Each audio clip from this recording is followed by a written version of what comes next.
Salut à tous, Spurs épisode 2.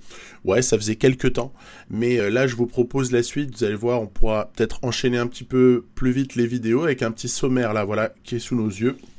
Pas mal de petites choses à faire. On va terminer la saison régulière, donc 2021-2022, hein, dans cet épisode-là, avec des Spurs donc qui sont peut-être en position d'accrocher le play-in, qui sait. En tout cas, ce sera un petit peu l'enjeu sportif là dans cette partie, sur cette vidéo-là, avec un Dejounte Murray omniprésent, un petit peu à l'image de ce qu'on a vu cette saison, du très très gros Dejounte Murray, puisqu'il a même été All-Star IRL, ce qui est quand même énorme. Petit Trey Jones, qui est peut-être un joueur à suivre. Donc en tout cas, c'est clair qu'on peut le regarder, on peut regarder son développement à lui, parce qu'il n'est pas dit que ce soit pas une très bonne pioche, et puis c'est plutôt une bonne petite taille, mais très belle activité, capacité défensive, capacité offensive. On a toujours Derrick White à ce moment-là, Lonnie Walker également, Bryn Forbes est encore présent, vous verrez que ce sera amené à évoluer pendant l'épisode, et puis le jeune Josh Primo, qui, à l'instar un petit peu de Trey Jones, peut faire partie de ceux qu'on a envie de regarder dans leur développement.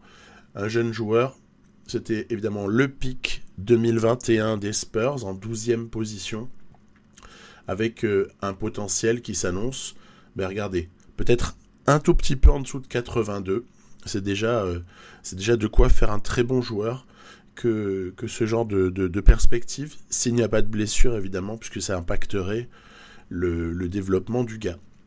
Ensuite, que penser de Wieskamp à regarder, mais à 22 ans, j'ai remarqué que ce genre de joueurs, même quand ils ont un potentiel correct ou intéressant, à 22 ans, ils ont tendance à moins bien se développer dans le jeu. Donc là, il faut regarder, il faut voir comment le joueur évolue, mais je fonde pas non plus un milliard d'espoir là-dessus. On a Devin Vassell, on a Keldon Johnson, c'est-à-dire qu'on a là de la vraie belle qualité de joueur. Je pense que Johnson, avec sa polyvalence, 3-4, avant c'était 2-3, et Vassell plutôt sur les postes 3 et 2. On a là du très très bon. Faut voir un petit peu. Je pense pour les Spurs, en fait, il faut un peu voir sur la durée. C'est sûr que si on fait une seule saison, on va pas pouvoir tirer beaucoup de conclusions. Il faut regarder un peu sur la durée, il faut développer tout ça. Vous voyez, on est sur un potentiel qui est environ de 82 pour Devin Vassell. Et pour Keldon Johnson, toutes ces notes-là qui sont assez homogènes, avec une bonne note en physique, ce qui ne gâche jamais rien. Et puis après, très correct défensivement, très correct offensivement. Bref, un joueur qu'on a envie d'avoir avec sa polyvalence. D'autres choses qui apparaissent dans l'effectif, c'est, on va y arriver de suite, c'est la faiblesse à l'intérieur en tant que force dissuasive. Alors, certes, Thad Young a démarré la saison du côté des Spurs. Quelques semaines plus tard dans cette vidéo, quelques semaines plus tard dans la partie, il sera échangé, comme dans la réalité. Puis après, il y a, donc c'est assez dommage, je trouve, de l'avoir bougé, Thad Young. En même temps, il y avait en face une proposition, et je pense que les Spurs font souvent les choses dans l'intérêt des joueurs, et parfois s'assoient un peu sur leurs propres intérêts. C'est une manière de fonctionner qui est un petit peu rare en NBA, mais qui est en tout cas celle des Spurs. Donc je m'y suis conformé. On a un contrat là sur Doug McDermott que je trouve un relativement mauvais contrat. C'est-à-dire que avec le rendement d'un joueur comme McDermott, presque 14 millions par saison, c'est vraiment quelque chose de toxique en vérité. Donc là encore, il va falloir voir. C'est compensé par de petits salaires comme Bates Diop ou même Drew Eubanks. Drew Eubanks, qu'à ma très très grande surprise, les Spurs ont intégré dans un package justement au moment de la trade deadline, ce qui déshabillait un petit peu la raquette. On en reparlera. Derrière Jakob Poeltl, qui lui par contre fait du très bon boulot. On peut dire que Jakob Poeltl, depuis son arrivée aux Spurs, n'a jamais vraiment déçu. En même temps, on lui prêtait pas un avenir à la Olajuwon. Hein. On a juste compris que c'était un joueur sérieux, limite fiable, avec un relatif équilibre dans les qualités. Après, est-ce que c'est le standing de joueur qui va permettre d'aller gagner un titre en tant que pivot titulaire? C'est toute la question. On aura une petite consultation à la fin de l'épisode sur ce sujet-là. Je vous mettrai dans les commentaires de quoi voter. Alors, cette équipe-là, elle est quand même sur NBA 2K, elle peut arriver à faire de belles choses. Et c'est ce qu'on va essayer de mesurer dans toute la première partie de cette vidéo avec... Ah oui, j'avais laissé cette séquence, je sais pourquoi. Parce que je voulais vous dire, alors que nous sommes en plein playoff désormais, hein, que j'ai adoré la saison régulière dans la réalité des Suns. J'ai trouvé cette équipe dirigée par Monty Williams vraiment exceptionnelle. Je me dirais c'est facile, au-dessus de 60 victoires. Un plaisir à regarder, du basket de folie. Et vraiment un Devin Booker, moi, que j'adore. Chris Paul également. DeAndre Ayton qui, on n'en doute pas, aura mérité un très très bon contrat, puisqu'il y avait eu comme ça un petit embrouille à l'été dernier où DeAndre Ayton ne s'était pas vu proposer la prolongation à laquelle il pouvait légitimement aspirer, et c'était bien dommage. Donc apparemment le géant, choix numéro 1 de la draft de Doncic. Faut jamais oublier que Ayton, c'était la même draft, c'est la même que Trae Young. C'est quand même une drôle d'année celle-là. Allez, ça commence pas mal pour les Suns. Alors évidemment, ce qu'il faut éviter de notre côté, c'est se faire prendre dans les écrans. Ce qu'il faut éviter également, c'est comme ça laisser Booker à mi-distance sans être en contestation sur lui. Derrick White ici, Bryn Forbes, yes.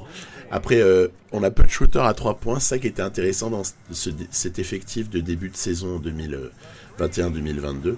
Assez peu de shooters de vraie grande qualité du côté des Spurs, assez peu de shooters fiables, puisqu'on pourrait dénombrer, outre Derrick White qui est pas mauvais, on pourrait quand même penser à Bryn Forbes évidemment et à Doug McDermott, mais là encore l'adresse de ce dernier avait chuté aussi avant son départ d'Indiana. Donc on bricole, on provoque des mismatchs. Ici c'est Payton qui fait la faute sur Poeltl, et puis on essaye d'éviter de se prendre des contre-attaques comme celle-ci, regardez-moi ça. Et oui, Landry Shamet dans le corner. Voilà, c'est exactement ce qu'il ne faut pas faire. Alors on arrive à avoir un basket qui est modeste, c'est-à-dire que les systèmes sont pas faramineux, mais tant qu'on tient un petit peu défensivement et tant qu'on arrive à provoquer des situations faciles pour nos joueurs, allez, pas comme ce que fait Booker évidemment. Booker il fait des choses très très difficiles, mais c'est Booker. Et donc faut essayer de résister. De toute façon, il mettra 30 points. Et le tout, c'est que les autres autour ne soient pas trop nombreux à scorer trop de points. Bien joué Derrick White. Derrick White, très bon joueur. Derrick White est quelqu'un qui méritait honnêtement d'avoir sa chance, comme c'est le cas actuellement au Boston Celtics. Voilà, là encore, je pense, décision pleine d'intelligence de la part des Spurs d'aller lâcher comme ça un contrat à, je sais plus si 18 ou 20 millions pour qu'un contender l'accueille, et peut-être essayer de libérer du cap du côté de San Antonio. On en reparlera un petit peu plus loin. En tout cas, tant qu'il est là, Derrick White fait du gros boulot. Lonnie Walker fait ce qu'il peut sur Devin Booker, mais c'est pas forcément évident, comme on s'en aperçoit très bien. Donc beaucoup de fautes provoquées. Ici, les Suns qui passent devant dans ce quatrième quart-temps avec des lancers francs ratés qui sont assez souvent sanctionnés de manière clinique. Regardez-moi ça, Jay Crowder devant en tête de ligne à 3 points. Il faut essayer de pousser Booker comme ça, voilà, au pull-up, un petit peu tiré par les cheveux, se réorganiser offensivement dans la foulée, balle à Lonnie Walker. Allez, on pose un écran, voilà, échange de défenseurs pour essayer d'aller trouver Poeltl dedans, qui, face à Booker, évidemment, est en facilité pour conclure près du cercle. Il reste plus d'une minute dans ce match-là. Booker ouvert à 3 points. Va-t-il nous sanctionner? Eh bien, on passe pas loin de la correctionnelle ici. Contre-attaque. Un petit tout droit. Très mal défendu par la défense ici. Avec Thad Young qui vient comme ça en contre-attaque. Dunker relativement facilement. Allez, on est repassé devant. C'est limite un miracle. Bien joué, Booker. Bravo. Bravo, ça repasse devant du côté Suns. C'est un chassé-croisé. C'était fin de match. On a eu la mismatch ici des Dejounte Murray pour surtout la mismatch à l'intérieur où Paul fait faute sur Jakob Poeltl. Il faut essayer de mettre au moins un lancer, s'il te plaît, mon grand. Ah là là. Là c'est... je lui parle, mais c'est moi. Hein. C'est moi qui fais de la merde, hein, disons-le, hein, très clairement. +1 pour les Suns. Et hop. Presque bonne défense, j'allais dire. Et ouais, très bien joué. Jay Crowder qui vient comme ça nous sanctionner. Un petit peu plus loin, il restera comme ça un temps mort. Bon bah tout ce qui nous reste c'est ça, regardez. Pas swish du tout. Voilà, c'est perdu.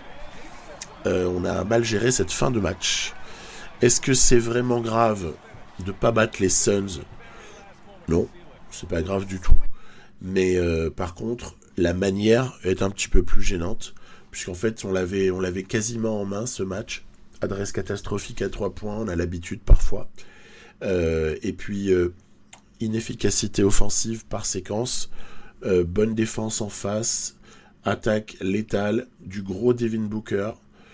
Bon, bah tout ça, c'est mérité à l'arrivée. On aurait pu le prendre, ça aurait été un hold-up, puis à la limite... se faire taper, c'est tout à fait réaliste, tout à fait logique. Voilà, il y a vraiment Booker et les autres dans le bilan statistique de ce match-là. Thad Young a pas mal joué, Poeltl, ouais, à l'époque, je faisais démarrer Thad Young. Et oui, ça date un peu tout ça, on va avancer encore. Allons-y. Il y a les Knicks qui se profilent à l'horizon. Alors, les Knicks, on peut en dire 2 mots, hein. Les Knicks, c'est une équipe qui a passé une très très sale saison. Un petit peu comme les Spurs par moment, même si je trouve qu'il y a plus de motifs d'encouragement du côté des Spurs. Normal, il y avait beaucoup plus d'attentes du côté des Knicks après une année où les playoffs avaient été atteints. Et là, on se retrouve avec des Knicks où notamment Julius Randle a sous-performé en rapport avec ce qu'il avait fait l'année d'avant. On se retrouve avec des joueurs dont finalement l'assimilation n'a pas été évidente, comme Kemba Walker, comme même Evan Fournier, hein, même si par moment offensivement il a été bon, mais moi je dirais que le seul motif de satisfaction, allez j'en verrai limite 2 cette saison aux Knicks, c'est d'une part la plutôt bonne saison de RJ Barrett, et d'autre part une certaine affirmation de Mitchell Robinson qui s'est un peu moins blessé et qui a pu montrer un petit peu plus de choses. Malheureusement, il a été souvent nécessaire de le suppléer par Nerlens Noel. Je dis malheureusement non pas contre Nerlens Noel bien sûr, mais évidemment contre le fait que Mitchell Robinson n'a pas un physique en acier pour ses premières années. Je sais pas en quoi est-ce que Thibodeau est impliqué sur tout ça. Je trouve quand même que évidemment les rotations, ça va pas être un scoop ce que je vais vous dire. Les rotations, je fais aussi partie des gens qui trouvent que c'est un peu étrange quand même la gestion du groupe et qu'on a c'est du Thibodeau en fait, hein. Donc forcément dommage pour ces Knicks. Allez, l'année prochaine on va se les reconstruire. Malheureusement pour eux, parce que si on est obligé de reconstruire, c'est bien le symptôme d'une équipe qui a vraiment du mal et qui n'arrive jamais à confirmer quand quelque chose de bien se profile pour elle. Sur ce match-là, on n'a pas été trop en difficulté. à l'image ici de DeJounte Murray qui vient s'imposer très très facilement face à une défense dans laquelle personne ne dissuade. Je me suis même permis de rater énormément de 3 points. C'était pas fait exprès, mais en tout cas, voilà, même sans adresse, on a été assez facile. Pourquoi ? Parce qu'on a réussi à les gêner par notre défense, qui n'est pourtant pas la meilleure défense de NBA, mais déjà qui les empêchait un petit peu de respirer, d'avoir des solutions. Donc, là, les Knicks, on a quand même hâte de voir quelles décisions peuvent être prises cet été. On se doute de certaines choses, en espérant que peu de bêtises seront faites, puisqu'on en est là, finalement, pour ce genre d'équipe. On se demande, sûr que les Warriors, on se demande pas quelles mauvaises décisions ils vont prendre quand une intersaison arrive depuis quelques années. Mais en revanche, les Knicks, les supporters des Knicks, on a juste peur de ce qui pourrait éventuellement arriver de catastrophique. Donc voilà, situation à ce stade-là, 14 et 19. On a un petit peu fait un saut dans le temps. 14-19, les Spurs ne sont pas du tout play-offables et sont presque pas play-in-ables, si vous me passez l'expression. À ce moment-là, vous pouvez pas ne pas croiser le fer avec ce Miami Heat que j'adore. Tiens, on voit qu'Adebayo est blessé sur ce match-là. Miami, premier à l'Est, dans la réalité. Pas forcément très loin de la première place non plus dans cette partie, avec une équipe qui a finalement accueilli Kyle Lowry, qui a eu PJ Tucker aussi comme renfort de taille, de poids surtout, je dirais. C'était vraiment... Alors par contre, l'ordinateur, évidemment, il faudrait aller paramétrer ça en mettant qu'il sort du banc, mais l'ordinateur a plutôt mis Tyler Hero comme joueur titulaire ici. Bon, on sait qu'on a le droit à une 20... c'est combien déjà ? Ouais, si 20, voilà. Si en fait il fait moins d'un quart de titularisation par rapport à son nombre de matchs joués en tant que titulaire, il peut encore postuler au titre de meilleur sixième homme. Meilleur sixième homme qu'au moment où je commente, il a reçu la nuit dernière. Derrick White, ah là là, ça dévisse. On a tout qui dévisse un peu en ce début de match. Pourtant, les positions, on les a. C'est mon timing de shoot, je pense, qui parfois n'est pas exactement le bon. Et on va quand même s'accrocher après ce début catastrophique. Et quelques shoots vont commencer à rentrer, quelques petites contre-attaques également vont nous permettre de sortir la tête de l'eau. C'est le problème parfois du hit dans le jeu, c'est qu'il pêche offensivement. Tiens, on voit Yurtseven qui sert Hero, bien défendu, ou peut-être pas très bien joué non plus de sa part. Allez, position à 3 points pour Keldon Johnson, mais le rebond est gobé par Jakob Poeltl. Il a une bonne capacité à prendre des rebonds, y compris offensifs, Jakob Poeltl. C'est pour ça que c'est loin d'être un mauvais joueur. Et honnêtement, par contre, c'est de la bouillie de basket par moment. Regardez-moi ça. Le hit qui fait n'importe quoi avant que Tucker la remette dedans. C'est très serré. Milieu de troisième quart-temps. On est dans le match. Objectivement, on est dans le match. Et il n'y a pas à lâcher ce match. Au contraire, on peut peut-être le gagner. Allez, Bryn Forbes. Yes. Swish pour Bryn Forbes. Qui... souvenez, c'était déjà un retour aux Spurs, cette présence cette année. Bien joué, Lonnie Walker. Également des marquages. On prend un petit peu l'avantage dans ce troisième quart. Et donc Bryn Forbes a encore une fois été lâché finalement par les Spurs. Quelle défense. Quelle défense catastrophique. Donc il y a pas mal de choses qui vont... mais bon, c'est toujours sympa. Pas mal de choses à améliorer. Il faut déjà avoir une qualité défensive supérieure à celle-là. Je me demande pourquoi des fois, même sur les extérieurs avec des joueurs pas dégueulasses, on arrive à ce point-là à laisser l'adversaire ouvert. Mais bon, ça finira par se régler à force d'entraînement défensif, tout ça. J'ai confiance. Jimmy qui dévisse. Balle récupérée. On a une occasion de faire le break et de passer à 2 possessions devant. Oui, c'est chose faite ici. plus 5 ici sur cette magnifique conclusion de Lonnie Walker. Tyler Hero, bien joué, très très bien joué ici pour faire sauter le petit temps d'arrêt. Allez, balle à DeJounte Murray, est-ce que c'est la balle de la gagne? C'est ce qu'on va voir tout de suite. On a provoqué la mismatch comme d'hab sur le meneur adverse et qui se retrouve pas de prise à deux, donc Pöltl sanctionne, c'est ficelé. Match qui laisse un drôle de goût en fait. 5 sur 13 à 3 points par contre, ça va à 38%. C'est quelque chose qu'on prend tout à fait. Surtout sur NBA 2K. Mais la domination au rebond, peut-être liée à l'absence d'Adebayo. Une certaine apathie offensive du côté du Heat.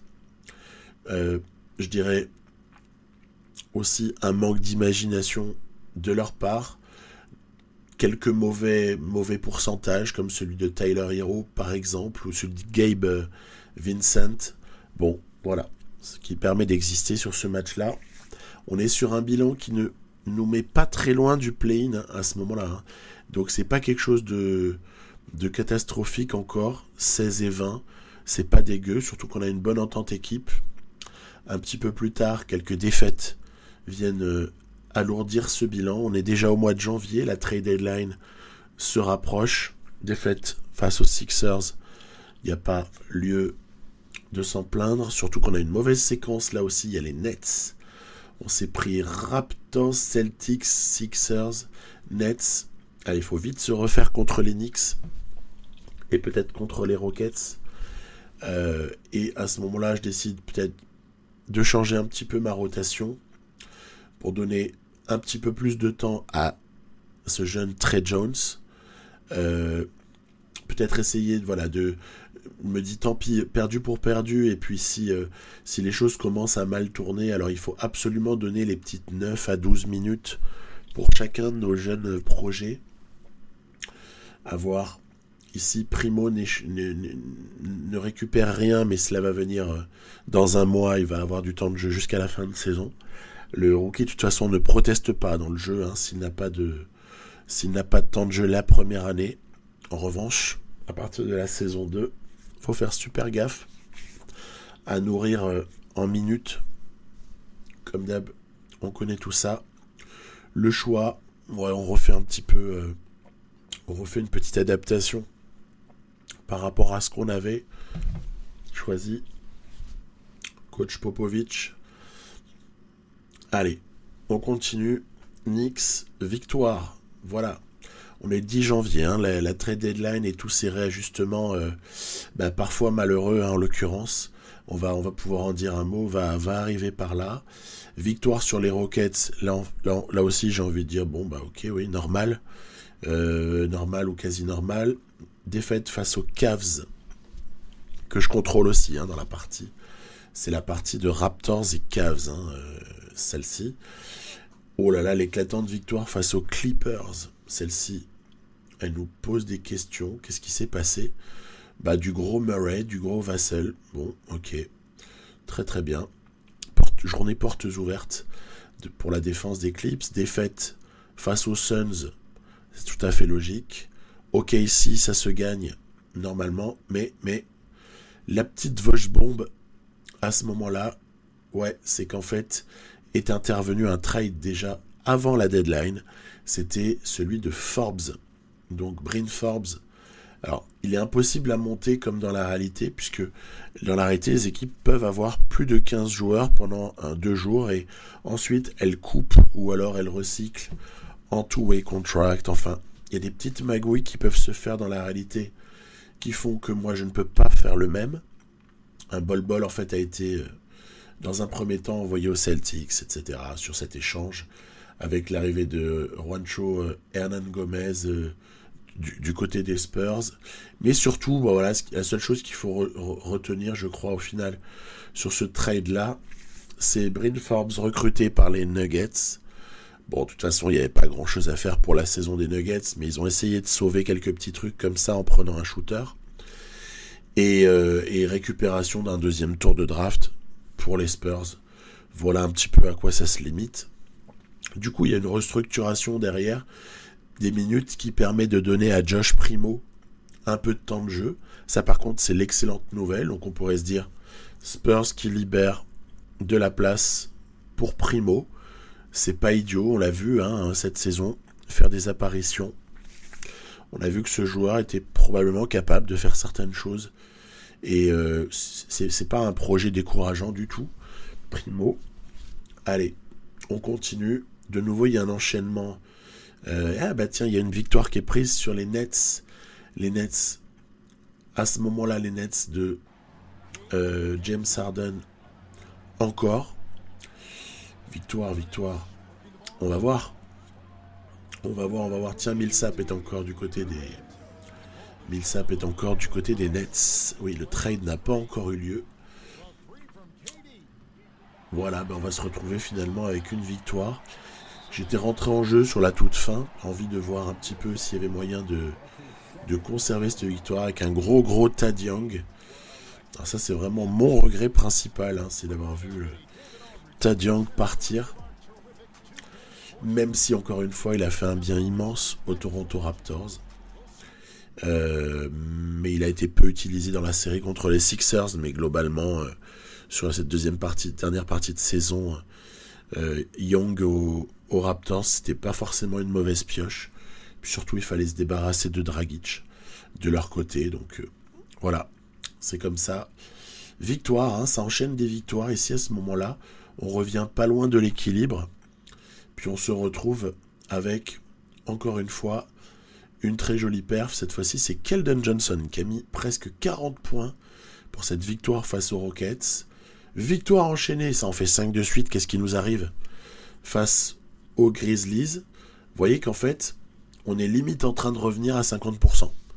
Là, je me dis, yes, énorme. Ça veut dire que limite, si on continuait un petit peu sur le même flow, on serait peut-être playoffable. Et ça paraît totalement incroyable de l'être à ce moment-là. On remarquera les bilans un petit peu médiocres aussi de tout un tas d'équipes à l'ouest. Ça a évolué au fil de la partie. Je joue à ce moment-là contre les Bulls. Je me dis, allez, c'est toujours sympa croiser cette équipe des Bulls. Vous avez vu, ils ont pris Ilyasova, c'est assez marrant.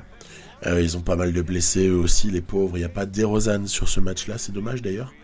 C'est dommage de ne pas avoir DeMar DeRozan, légèrement blessé et absent 1 à 2 semaines.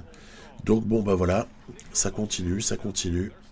Nous on essaie, à ce moment-là, j'essaie vraiment d'accrocher le play-in, donc chaque victoire serait vraiment bonne à prendre. On va voir comment se passe ce match-ci. Allez, les entre-deux en général, Poltel est tout à fait capable de les remporter. Il faut pas s'en faire pour lui. Allez, 3 points s'il te plaît, le Dej, voilà, nickel. Le jeu des Spurs, là je trouve, est plus fait d'opportunités que de playbook respecté. Ça c'est avec moi à la manette, bien sûr. Je suis pas tellement dans le respect d'un playbook particulier, parce que j'ai une équipe où à chaque fois que je les lance, les systèmes, enfin à chaque fois j'exagère mais pas loin, chaque fois que je lance un système ou presque, je me retrouve en très très grosse difficulté pour le terminer. Du coup, forcément, j'abandonne progressivement l'idée et je me base beaucoup plus, vous voyez, sur des high screens comme ça là, sur des mismatchs ou sur des démarquages à 3 points, comme ici on le voit. J'utilise pas mal le give and go aussi dès qu'on peut. Attention, allez, défensivement, il faut tenir Caruso. Très très bien tenu ici. Et très très bonne prise du rebond dans la foulée. On est sur une séquence là, par exemple, sur le terrain où il y a Eubanks, où Jakob Poeltl est sur le banc. Et je vous dis qu'il faut respirer très fort au moment où il n'y a pas Jakob Poeltl. C'est compliqué. Super compliqué. Bon, par contre, la victoire ne l'a pas été. C'était des Bulls trop amoindris. Et donc, notre bilan se rapproche encore un petit peu des 50% à ce stade-là. Avec un très bon Keldon Johnson. On commence à l'utiliser de manière assez solide. Le Keldon, voilà. De toute façon, dès qu'on va commencer à avoir un petit peu de réussite extérieure, on va s'envoler en fait. En plus, très bonne répartition du scoring. Il y a 6 joueurs à plus de 20 points, quasi triple-double pour Murray. Ça rejoint la réalité. Lavine a beaucoup pris de shoot et a beaucoup gâché. Ça a été une orgie pour nous avant la trade deadline. Voilà. Et là, par contre, là, je lâche ma petite larme, pour Derrick White, qui le mérite. Mais en échange, il y a un pic de draft. Ça, c'est pas idiot. Et on se prend... j'ai essayé d'équilibrer le mieux possible par rapport à la réalité. C'est-à-dire que quand je n'ai pas pu faire le bon truc, alors j'en ai profité pour faire quelque chose de quasi similaire à une année près. Donc Derrick White contre Jay Rich. Et en face, et de l'autre côté, c'est évidemment la prise de Goran Dragic avec la monnaie d'échange Thad Young, mais aussi la monnaie d'échange Drew Eubanks. Et là, je me pose la question à ce moment-là. Je l'ai fait quasiment au moment où ils l'ont fait. Toutes mes images datent de quelques semaines, voire un petit peu plus. Est-ce que ce serait pour laisser du temps de jeu, du développement encore supplémentaire à des garçons comme Trey Jones? Pourquoi s'être débarrassé de Eubanks, qui faisait, ma foi, un boulot pas dégueu en backup de Poeltl?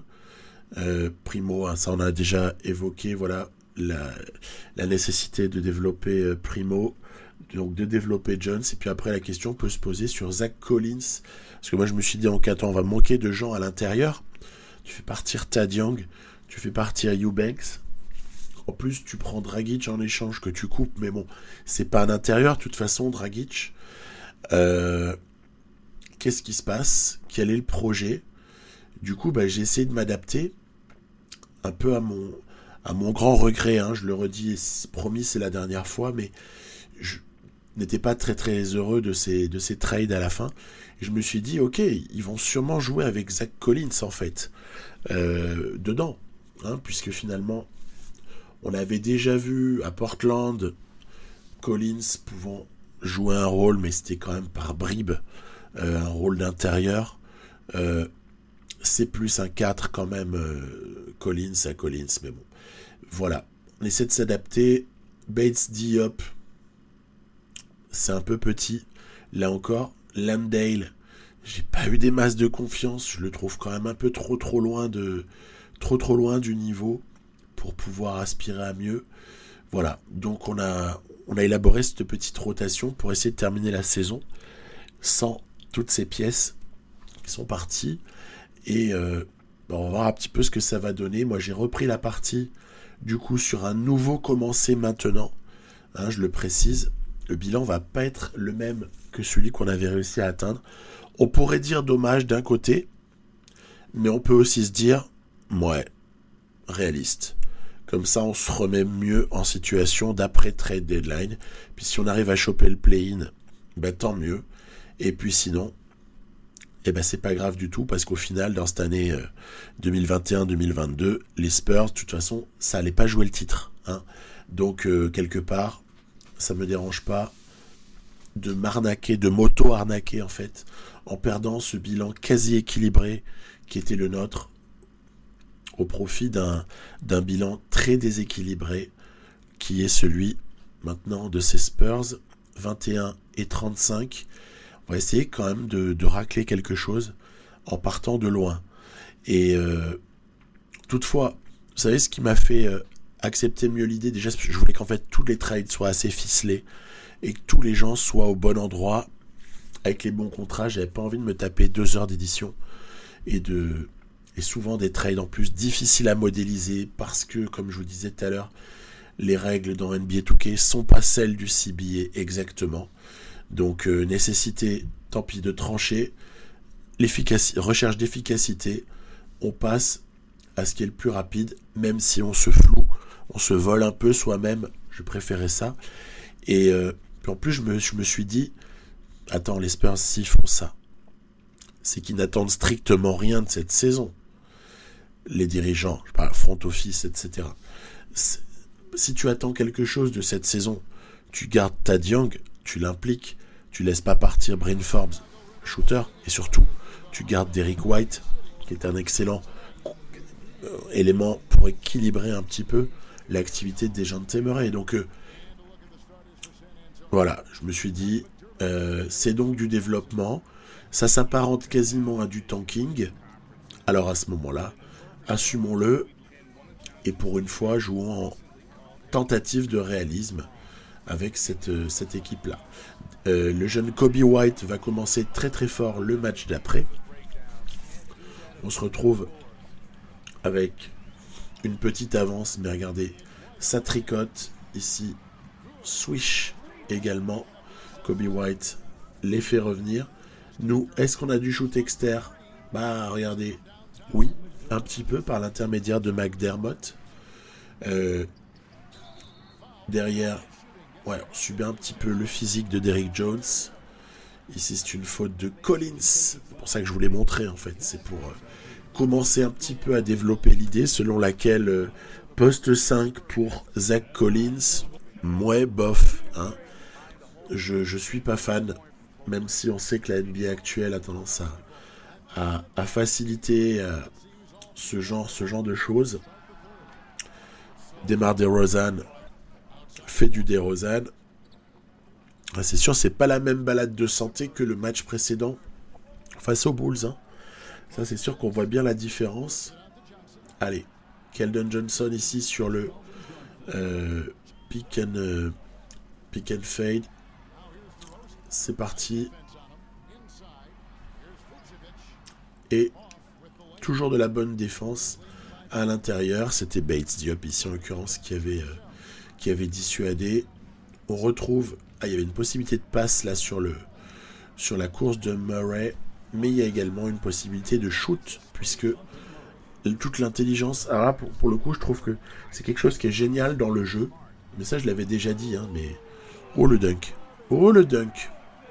Alors là, ce qui est génial dans le jeu, c'est que les joueurs intelligents, souvent, qu'on connaît dans la réalité, se comportent de manière intelligente aussi dans le jeu.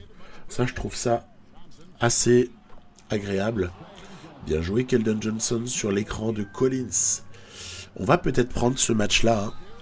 On va le prendre notamment... ça m'apprendra. J'ai mal parlé de Zach Collins qui provoque un passage en force très intéressant à un moment donné. On va le prendre parce qu'en fait, on a pas mal de dissuasion. Puis les Bulls, ils jouent comme des papis. On dirait qu'ils ont 80 ans en fait. Ils se débrouillent très très mal. C'était excessivement mal joué tout ça. Donc voilà. On prend ça. C'est peut-être le début d'une remontada. C'est peut-être aussi le début de pas grand-chose. Ça, on le verra sous peu. Je pense encore 2-3 minutes et puis on y est au niveau du bilan. Hein. C'est le dernier match que j'ai joué. J'en propose pas d'autres. J'ai déjà eu un certain nombre. Les prochains matchs, ce sera sur la saison qui suit. Et là, je pense qu'on aura peut-être un petit peu plus de choses jolies à raconter. Parce que pour le moment, c'est besogneux. C'est opportuniste. Hein. On s'adapte. Mais c'est pas phénoménal. C'est un petit peu pauvre. Le All-Star Weekend approche. Nous n'avons pas spécialement de prolongation, je crois, de contrat avant le 1er mars. En tout cas, ça m'a pas sauté aux yeux. Allez, on continue. Ah oui, je regrette que Dejounte Murray n'ait pas été All-Star dans la partie, puisque le jeu reconfiguré a tendance à beaucoup considérer le Star System hein, pour tout ce qui est All-Star.